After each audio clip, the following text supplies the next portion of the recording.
Parents tentunya paham jika terdapat sebagian dari si kecil yang tidak cocok atau alergi dengan susu sapi, sehingga pemberian susu sapi pada si kecil terpaksa diberhentikan. Sebenarnya, apa yang menjadi faktor alergi susu sapi pada si kecil? Pertama, dikarenakan dari faktor genetika. Kedua, si kecil mungkin memiliki riwayat dermatitis atopik ataupun sistem pencernaan bayi yang belum sempurna. Lantas, seperti apa gejala alergi susu sapi yang umum terjadi pada si kecil? Pertama, reaksi muntah, diare, terdapat darah atau lendir pada feses, serta mengalami sembelit, sakit perut, ruam, dan juga kesulitan bernafas. Untuk itu, Mom harus tahu rekomendasi susu yang cocok untuk bayi dengan alergi susu sapi. Pertama, formula terhidrolisat ekstensif merupakan susu formula berbasis susu sapi, namun dengan protein yang terkandung dalam susu sudah terhidrolis atau dipecah menjadi komponen yang lebih kecil dengan berat molekul yang juga jauh lebih kecil, serta jarang menimbulkan reaksi alergi pada bayi.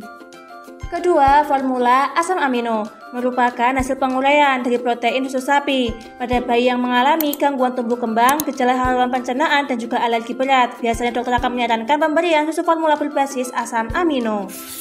Ketiga, susu kambing dan domba.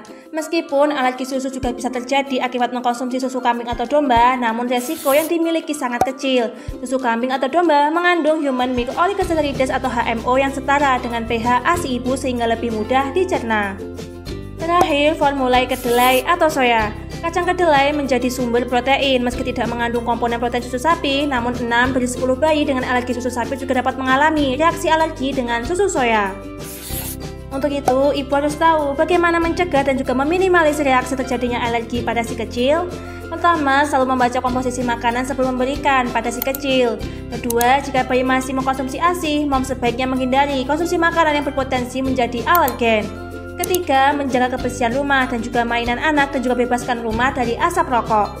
Keempat, Mom bisa memasang air purifier untuk memusnahkan alergen dari udara di dalam rumah. Serta Mom jangan membiarkan hewan peliharaan masuk ke dalam kamar atau duduk di atas furnitur rumah jika ternyata si kecil alergi terhadap binatang. Jadi bagaimana ibu? Sudah tahu bukan? Jika bayi menunjukkan gejala alergi susu sapi seperti yang disebutkan di atas, sebaiknya ibu segera membawanya untuk diperiksakan ke dokter. Dokter akan melakukan evaluasi melalui tanya jawab yang terarah dan juga pemeriksaan fisik untuk melakukan diagnosis guna menentukan jenis susu formula alternatif yang paling tepat untuk kondisi anak.